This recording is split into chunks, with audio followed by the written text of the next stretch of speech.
Güzel. Geliyor. Devam ediyorum.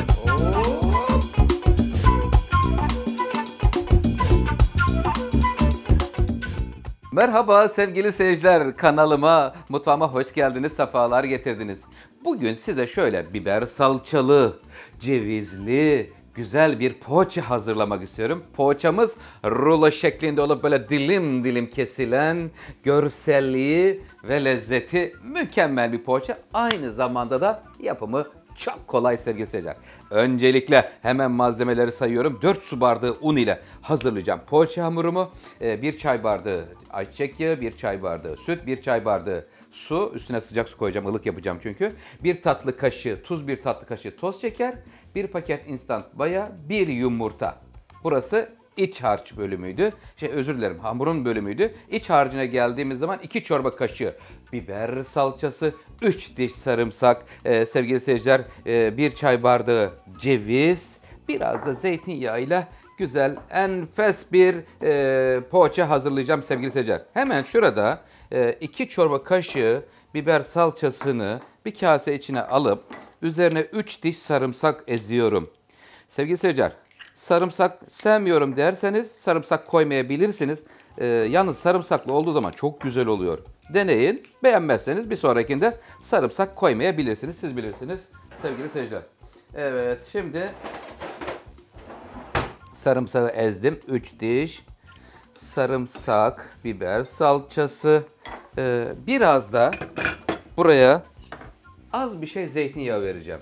Çünkü sürülebilir bir halde olmasını istiyorum. Az. Tamam. Zeytinyağımızı da verdik. Şöyle çırpma telimiyle hemen karıştırıyorum. Zeytinyağı, sarımsak, biber salçası üçlüsünü karıştırıyorum. Burası hemencecik hazır. Evet, bu kadar yeterli sevgili seyirciler. Buradaki amaç karışmış olması. Hani bizim damaklarımızın sevdiği bir tat var ya, acuka. Acuka'nın bir benzeri oluyor ve çok güzel oluyor sevgili seyirciler bu poğaça. Burası hazırdır. Tezgahımı temizliyor ve hiç beklemeden direkt hamura geçeceğim. Son derece kolay. Hiç uzun zaman almayan bir poğaça sevgili seyirciler. Şimdi öncelikle burada 4 su bardağı unumuza 1 tatlı kaşığı tuz veriyorum. Yalnız biber salçası çok tuzluysa dikkat edin. O zaman biraz daha azaltabilirsiniz tuz miktarını. Evet, 1 tatlı kaşığı şeker. Evet, 1 paket instant maya. Sorular arasında geliyor Oktavius'ta bu maya kaç gram diye. 10 gramlık paketler içinde sevgili seyirciler. Ortasını açtım. Şimdi şurada 1 çay bardağı ılık suya ihtiyacım var. Yarısına soğuk su koymuştum. Diğer kalanına da sıcak suyu koyuyor ve tamamlıyorum. Hep ılık olması lazım. En önemli püf noktaları sevgili seyirciler. Yapmış olduğunuz mayalı hamurlarda koyduğunuz süt, su hepsi ılık olursa neticesi güzel olur. Bismillahirrahmanirrahim. Yiyenlere şifa olsun.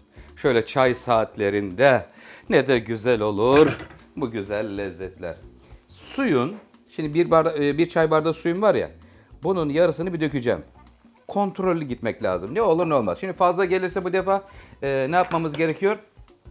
Un ilave etmemiz gerekiyor. Bu defa ölçüler biraz zorlanıyor. Geliyor yumurta.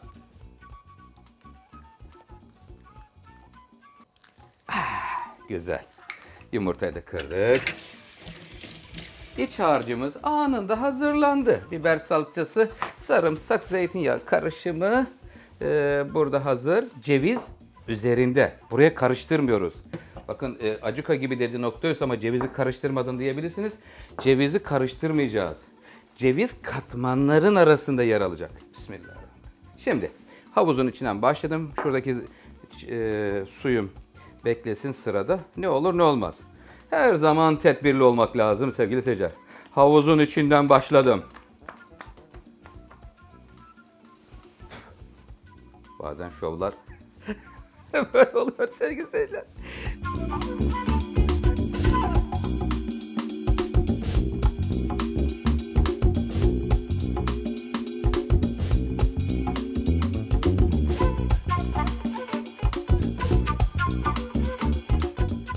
4-5 dakika yoğrulursa güzel olur. Bu yoğrulma bölümünde Evin beyi evdeyse ondan yardım alabilirsiniz. Şöyle biraz canımlı falan giderseniz iyi olur. Canım bana biraz yardım etsen de şu hamuru birlikte bir yoğursak filan. Bu aslında aile hayatında çok önemli bir etkinlik de olur. Hani beyler sabah çıkıyorlar, akşama kadar çalışıyorlar. Mutfakta neler yaşanıyor bilmiyorlar. Ondan dolayı hem de haberdar olmuş olurlar. Birlikte mutfak aktivitesi çok güzel olur.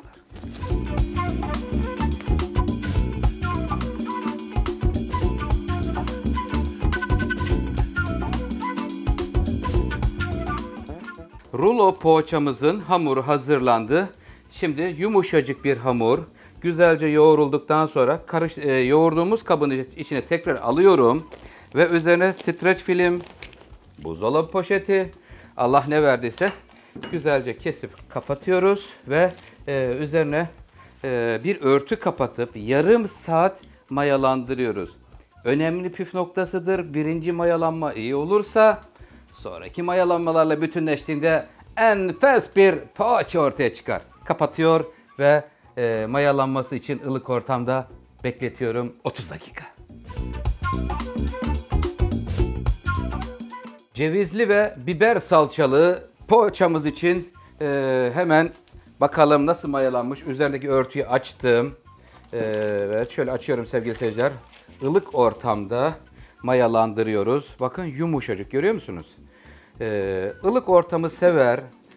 Mevsime göre mesela değişkenlik gösterir. Kışınsa fırınınızı 60 dereceye getirin. Sarın böyle örtüyle birlikte 60 derecelik fırında ılık ortamda onu bekletip mayalandırabilirsiniz. Püf noktası olsun diye söylüyorum sevgili seyirciler. Yaz olduğu zaman zaten kendisi mevsimden dolayı güzelce mayalanır.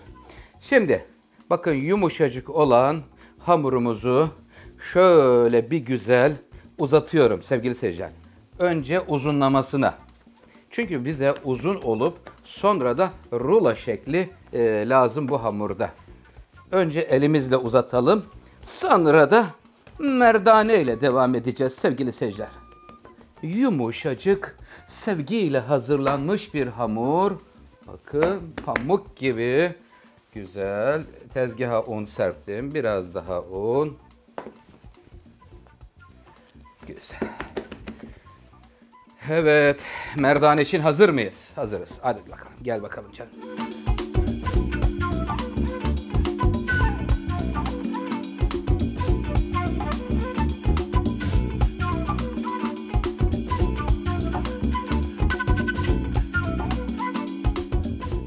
Şöyle bakıyorum. 2 karış.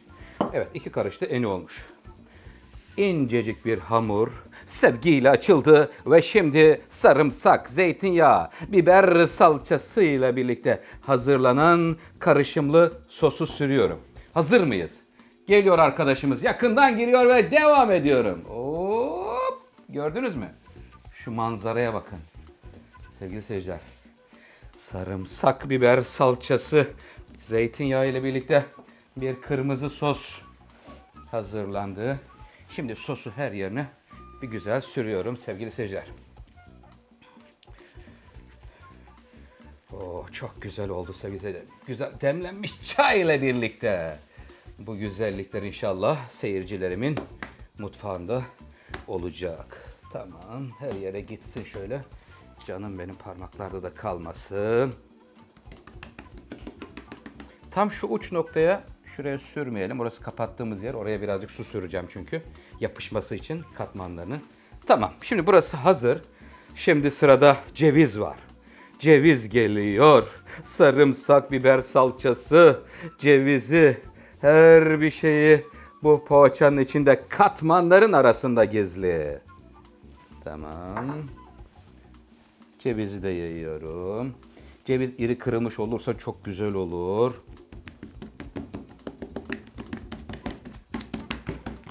Tamam. Şimdi sevgili seyirciler şuradan tutuyorum. Önce şuraya bir getiriyorum bakın.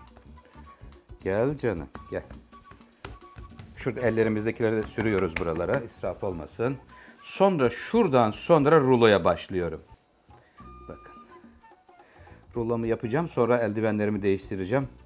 İsterseniz eldivenleri değiştireyim. Belki böyle çok salçalı malçalı görüntü bilemiyorum. Hoş olur olmaz. Ama doğal hali bu. Bozmayalım öyleyse, tamam. Şimdi dikkatli bir şekilde sevgili seyirciler sarıyoruz. Sevgiyle poğaçamızı sarıyoruz.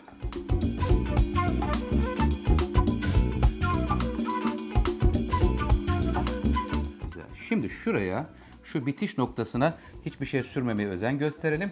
Buraya çünkü fırçayla bir su süreceğim. Tezgahımı toparlıyorum, suyu sürüyor ve sonra dilimleme bölümüne geçiyoruz.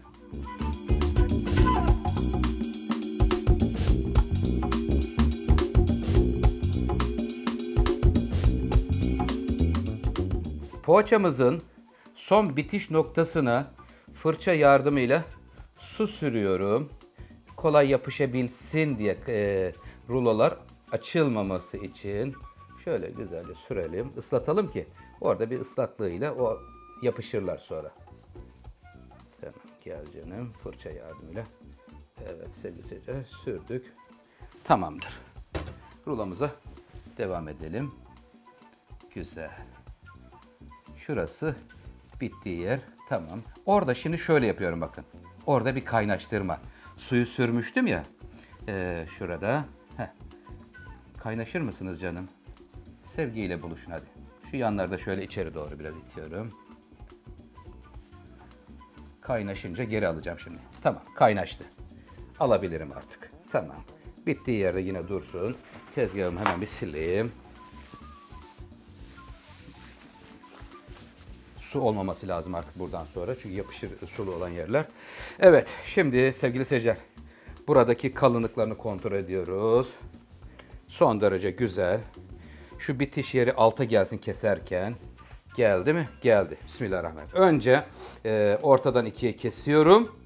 Sonra dilimlemeye geçeceğim sevgili seyirciler. Bakalım bir görelim. Şöyle size doğru çevireyim bir. Nasıl? Katmanlarını görüyoruz şu anda. Her katı sevgili seyirciler bakın. Görüyor musunuz? Kat kat. Ve çok güzel oluyor ve son derece kolay ve pratik bir poğaça hazırladım sizler için. Şimdi dilimlemeye geçiyorum. Dilimler bir parmak mesafesinde. Şöyle. Görüyor musunuz? Çok kalın olmasın. Sonra hepsini böyle bir keseyim. Sonrasında sevgili seyirciler düzeltip fırın tepsisine alacağız. Bakalım kaç tepsi çıkacak buradan. Şuradakini alayım, birinci kestiğimi. Gel canım. Şimdi sevgili seyirciler şöyle yapabiliriz. Düzgün bir hale. İster böyle yuvarlak bırakabilirsiniz, isterseniz o doğal haliyle bırakabilirsiniz. Siz bilirsiniz. Nasıl seviyorsanız o şekilde kalabilir. İsterseniz doğal haliyle kalsın.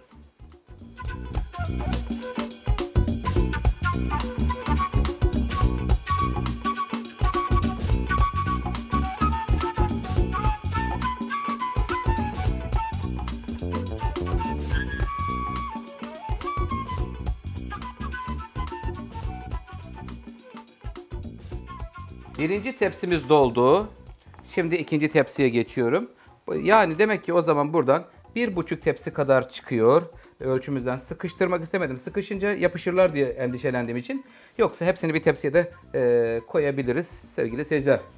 Evet, şimdi hamurumuz bir 10 dakika, sadece 10 dakika ılık ortamda bekleyecek. Ondan sonra da direkt fırın yolculuğu olacak. Streç film çekeceğim.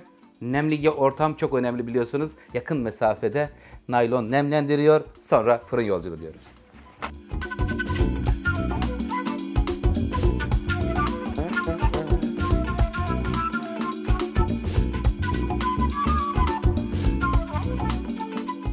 Cevizli ve biber salçalı poğaçalarımız fırına gitmeye hazır hale geldi sevgili seyirciler.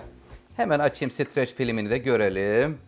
Buradan sonra yumurta bir şey sürmeyeceğiz. Böyle natürel haliyle kalacaklar. 10 dakika olabilir, 20 dakika olabilir, yarım saat olabilir. Buradaki yeter ki tepsi mayası ılık ortamda. Mutfağınızın sıcaklığına göre durum değişir. Eğer sıcaklık yoksa ılık ortamda süre uzasın. Önemli değil. Çünkü önemli olan burada güzel tepsi mayasının gelmesi gerekiyor sevgili seyirciler. Fırına göndereceğim. Tek tek pişirirseniz çok daha iyi olur. Ama aynı anda pişirmek istiyorum diyorsanız mutfakta çareler tükenmez diyoruz. Hemen turboda ikisini de aynı anda pişireceğim sevgili seyirciler. Tepsileri koyacak yer bulamadım biliyor musunuz? Burada çaydanlık var. Buraya baktım yer yok sevgili seyirciler. Dar alanda biraz zor oluyor ama iyi olur inşallah. Evet hemen şöyle üst kata göndereyim. Ona da uzanayım. Gel bakalım canım. Hemen alt kata. Arasında mutlaka bir boşluk olsun ki hava rahat bir şekilde dönebilsin. Pişme süresi 15 ile 20 dakika arasında pişer. Tam süreyi fırından aldıktan sonra söylüyorum ve çayı demliyorum.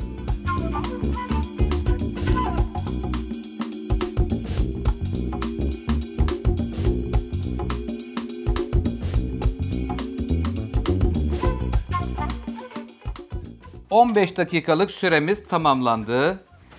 Şimdi poğaçalarımızı alma vakti. Sevgili seyirciler fırından. Güzel. Bakın üzerine hiç yumurta sürmedik. Çünkü biber salçasının rengi onlara destek veriyor. Sevgili seyirciler renk alması için. Evet. Mücadelemizi tamamladık sevgili seyirciler. Fırının kapağından geçme mücadelemizi. Evet efendim şimdi şu anda rulo poğaçamız hazır. Alt üst bakalım. Turboyu açıp da alt üst pişirince biraz fazla piştiler ama sevgili seyirciler normalde tek tek pişirmekte daima fayda var. Ben aynı anda ikisini de attım ama normalde tek tek pişirirseniz neticesi güzel. 15 dakika 180 derece ısıtılmış fırında yeterli oluyor. Altlarına da bakalım.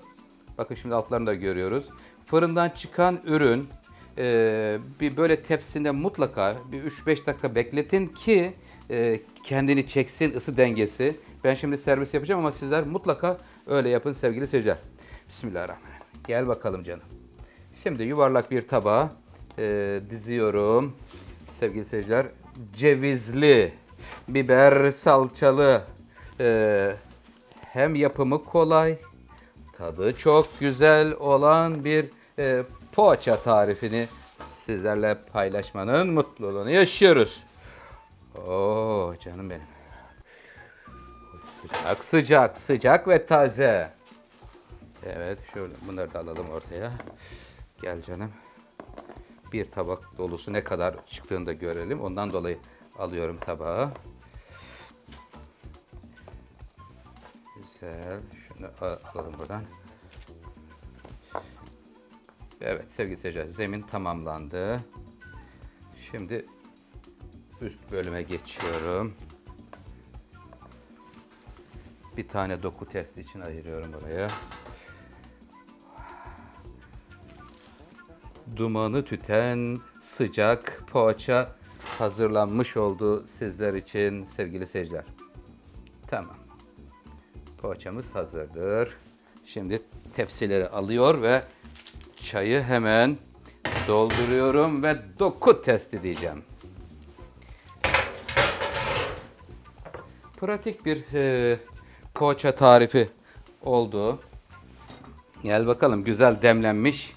Çay ile birlikte güzel oluyor. Poğaçalar, açmalar, çayla güzel bir hoş sohbet eşliğinde sevdiklerimizle birlikte yeniliyorlar. Evet. Şimdi geldik efendim doku testine sevgili seyirciler. Bir tabak dolusu çıktı. Evet. Şimdi size doğru geleceğim. Hazır mıyız? Normalde biraz soğuduğu zaman doku testini yapmak daha kolay ama olsun sıcakken yapalım. Evet efendim şimdi katmanları görüyoruz. Yakından göreceğiz. Bakın şuradaki şeyi görüyor musunuz? Ceviz, biber salçası oralara sarılmış. Şöyle katları görüyoruz. Sevgili seyirciler. Açılıyorlar.